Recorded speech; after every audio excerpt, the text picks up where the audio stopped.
Hi friends, welcome to RK trending news YouTube channel. So Andhra Pradesh రాష్ట్రంలో DSC అభ్యర్థులు గత కొత్త నెలల నుంచి కూడా డిఎస్సి మెగా డిఎస్సి ప్రకటించాలని మనకి ధర్నాలు అయితే చేస్తూ ఉన్నారు. ఈ నేపథ్యంలో మనకి విద్యాశాఖ మంత్రి డిఎస్సిపై మనకి కొద్ది క్షణాల క్రితమే అప్డేట్ అయితే ఇవ్వడం జరిగింది. మనకి వచ్చే 2-3 రోజుల్లోనే డిఎస్సిపై ఓ నిర్ణయం తీసుకుంటామని మంత్రి బొత్స సత్యనారాయణ గారు మనకి కొద్ది నిమిషాల క్రితం ప్రెస్ మీట్లో ఆయన ఈ యొక్క నిర్ణయం అయితే తెలియచేయడం జరిగింది. వచ్చే 2-3 రోజుల్లోనే డిఎస్సిపై నిర్ణయం తీసుకుంటామని తెలియజేశారు. అయితే డిఎస్సిపై చర్చలు జరుగుతున్నాయి.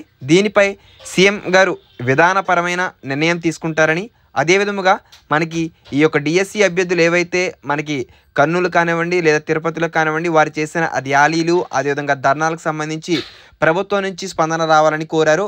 అదేవిధముగా మనకి 2-3 రోజుల్లో డిఎస్సిపై నిర్ణయం తీసుకుంటున్నామని విద్యాశాఖ మంత్రి బొత్స సత్యనారాయణ గారు అయితే అన్నారు. అదేవిధముగా మనకి గత వారం రోజుల క్రితం మనకి ఎమ్మెల్సీ లక్ష్మణరావు గారు కూడా సీఎం జగన్మోహన్ రెడ్డి గారికి ఈ యొక్క లేఖ అయితే రాయడం జరిగింది. ఆ లేఖ ఇచ్చినప్పుడు ఆయన పాజిటివ్గానే మనకి రెస్పాండ్ అయినట్లు సమాచారం. దీనికి సంబంధించి వచ్చే 2-3 రోజుల్లో డిఎస్సిపై వస్తుందా లేదా అనేది మనం వేచి చూడాలి. ఎప్పటికప్పుడు మీరు ఎలాంటి అప్డేట్స్ తెలుసుకోవాలనుకుంటే మన ఛానల్ ఫాలో అవుతూ ఉండండి. ఎప్పటికప్పుడు మన ఛానల్లో డిఎస్సికి సంబంధించి రెగ్యులర్ అప్డేట్స్ అయితే ఇవ్వడం జరుగుతుంది. అదేవిధంగా వాట్సాప్ టెలిగ్రామ్ గ్రూప్లో కూడా జాయిన్ అవ్వాలనుకుంటే వీడియో డిస్క్రిప్షన్లో లింక్స్ అయితే ప్రొవైడ్ చేస్తాను, అక్కడ నుంచి జాయిన్ అవ్వండి.